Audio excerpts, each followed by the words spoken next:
I think you're the only one in the state of Virginia who advertise themselves as being a former athlete. And that's how I got my very first client. We are habitual people, meaning we don't know how to think like an entrepreneur. Why wouldn't you give 10x of that to help yourself do?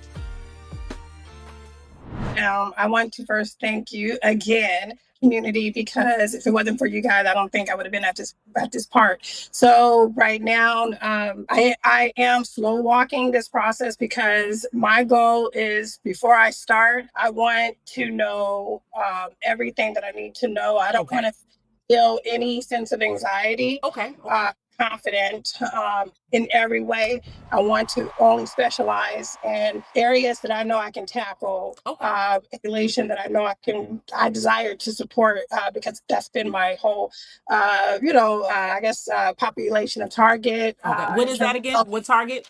I'm sorry. Children, like younger children. And also teenage girls. All right. So children, teenage girls. And what state are you in? I'm in Maryland. Maryland. Okay. Perfect. So children, teenage girls. So you're going to have a brick and mortar or a place where you physically are in, since you said young children. So I didn't know if that was a... Yeah. Okay. So I guess I would start out doing a virtual, but I don't find this platform for me. I don't find it natural for therapy. Hybrid will work, but yes, I would like to, get like a small office. And the thing is, I would only be working working by myself. I don't really have too many people to reach out to. I don't really have a mentor or anything like that. I said, this is going to be a slow progress for me. It depends on how slow you want to go and where you are. It's you're the leader of this ship. How quick you sail it is entirely up to you. You can slow walk it perfectly fine. Nothing's wrong with that. But if you're like, hey, I gotta leave, or I want to do this, and I want to, give me 90 days or 6 months or something, some type of time frame, it makes it easier so we can kind of set little goals to hit each time. And I know you and Tiffany are in, I want to share this really quickly. I know you and Tiffany are new on the platform. Well, this platform is pretty much new anyway, because I was using another system. I don't know if you guys have went inside of the actual, because I'm recording on two things. I have a Zoom up, and then I also have my other one, so I was going to the wrong screen. But if you guys are actually inside of the community, how it looks here. At first, I wasn't doing this. I didn't offer the course in here because it was just like, I'll just meet with everyone and do it that way. But if you go inside the classroom, the course, it actually shows you like starting your private practice. You click on it. Same thing. It kind of walks you through everything. It's a huge workbook. You don't have to download it if you don't want, but it pretty much just tells you step by step, like what you should be doing. Like, hey, do you have your business formation yet? Did you attain your EIN? Do you have your business location? The differences between a brick and mortar versus a virtual. Your malpractice insurance, your MPI, your taxonomy, like all the meat and stuff that people ask or not really sure clear. Even if you have your practice, it's still something in there where you might be like, oh, I forgot about that. Oh, what is my taxonomy? How do I find that? Just little things. So that is your hub that you can get in there. So I know, Brittany, I think you were using the other platform and site, but if you're in here, this is probably the best thing to do, is to go into the classroom here, and it has all of that stuff. And I even put in there like the supervision guide. That in itself has been a game changer for people who are doing supervision, but these are pretty much all the resources in there. So that is that would be my first place that I would go in the interim when you're trying to start out and you're figuring out what do I do first. That's giving you a direct path. These meetings are really for me to check in and see, are you moving in the direction that you need to, or is something going on where I'm not aware, and I can kind of tap in, or someone on this call can tap in and say, oh, Tiffany, no, you need to do this before you do that. Or, oh, you don't have a profile here, let me send you a link. It's more of like a supportive network where we can all come together and give you those little things that you might not have been aware of or couldn't find, or just to have that additional support. So that is what you will see in the community, and how you guys can get additional support and stuff from there. So my very first client, so just to give you a little bit of background, to be like, my niche is working with athletes. I'm a former athlete. So on my psychology today, that's up there. I had that I'm African-American male. I specialize in working with African-Americans, but my niche is working with athletes. So I had a mother She found me on Psychology Today. She said, "Hey, my son is a Division I athlete." I think, and then she said, "I think you're the only one in the state of Virginia who advertised themselves as being a former athlete." And she reached out to me on Psychology Today, and that's how I got my very first client. Coaching girls softball at 72. That's been my sport of competitive softball in California from 10 on up. But I say that to say my mom still coaches, and one of the things she wants me to help with is doing like social emotional groups for the girls. So for mentioning that, Dante, because I will add that to my Psychology Today advertisement. Yes, I'm telling you, Tiffany, like make sure you add that because parents, when they see their kids all anxious and depressed, that's what they want a therapist who have that background. And I spoke with one of my colleagues, and they was like, "Doctor, why are you gonna put that up there?" I'm telling you, I know what people are looking for. That's true. And sure enough, and to this day, right now, I have one middle school athlete. I got several high school athletes. I got I got a Division III and a Division I collegiate athlete right now. I work with several retired NFL players. I have a current retired NFL player on my roster. I've done work with professional retired coaches. So we are looking for that because we can relate.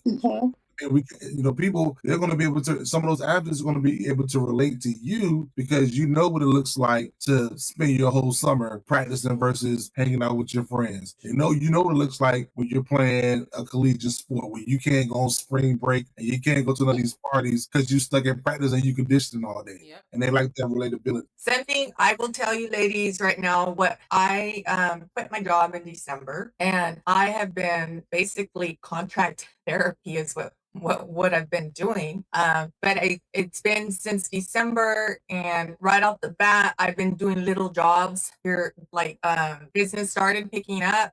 And then it went down a little bit. So it's a learning. Give yourself some flexibility, be resourceful, joining people like Arisza. I tell Arisza, I don't know anybody. Like she is the one, right? The one person that's doing what I would like to be doing. And so, yes, I try to learn from her. But Arisza, I have to say this, and I'm going to say it to you, ladies. Absolutely. We are habitual people, meaning we don't know how to think like an entrepreneur. I don't, and I am fighting myself. I am the worker bee. And I need to really start. That's where the work is, because as a coach, what I see is these ladies, it's the thinking that's blocked, trauma brain, life experience, anxiety, all that stuff. But it's like we are habitual, and I think I was more creative and I pushed my boundaries more when I was at work. And now maybe the fear hits. I don't know how to do something. So it's really, really being flexible with yourself, trying new things. I did get my first Psychology Today client, and I was so excited because I was like, I hadn't gotten anybody. People reach out, but it doesn't mean you're going to get them as a client. But I said, "How did you find me?" And she's like, "I think it was my insurance. I did a search, and then it took me to Psychology Today, and there I was." And so I was like, "Oh, cool. Like really cool." Headway has sent me, it has been sending, they did something different. So Headway's actually sending clients. Alma has not, I've gotten 2 clients from Alma in the last, I don't know how many months. It's probably been 4 months. I'm not that happy with Alma. And they're very particular. But anyhow, I am going to finally be fearless, go with fear, trust in God. I've got my flyers, and I'm going to go and start reaching out to different communities and just talking to the psychiatrists and the medical practitioners and just introducing myself and, hey, this is what I do, and just handing them a flyer. Picture or no picture? I say picture all the time. Always picture. Yeah, because somebody was saying no picture, and I was like, Always well, picture. People like to connect, especially when you're doing therapy. People like to connect with the face and do that. I've always been one like no picture, do that. But I've seen it even with ads or doing stuff. Pictures always outperform anything else. well, I thought it might be easier. Well, Dante, can you share your screen with the flyer while I'm checking in with Brittany? Well, not just yet, but in a second, your flyer. I wanted to talk about two things that Lorena shared. Real quick, Brittany, before you go on. Two things before Lorena shared, then I'll let Brittany go. And I already told my other meeting that I'm running 10 minutes behind because I don't want to rush you guys. Two things that you said. One, Alma works. But again, the systems that work for some people don't work for everyone. But it's a certain way you have to work. Alma works for me because I do the same thing with Alma that I do psychology today. I'm always in there. I update my profile. I ask my clients when I get them, what made you click my profile? Sometimes they're like, oh, it's a smile, or oh, it's the what you said. Your picture and what you have in your profile go a long way. I have some there, for instance.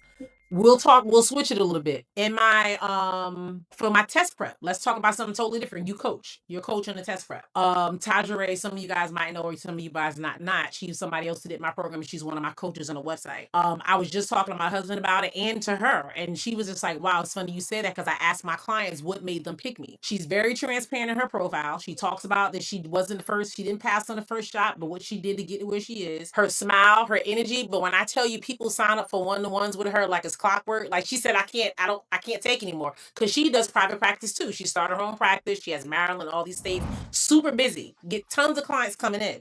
So she coaches, and I'm like, well, do you have availability? She says, just a little bit, but I'll take people referral based only. Last week alone, 3 people, and these are not small change. Like when they're signing up for like a package of 3 sessions, they're spending like 300 and above. So people are just clicking on her, like, do.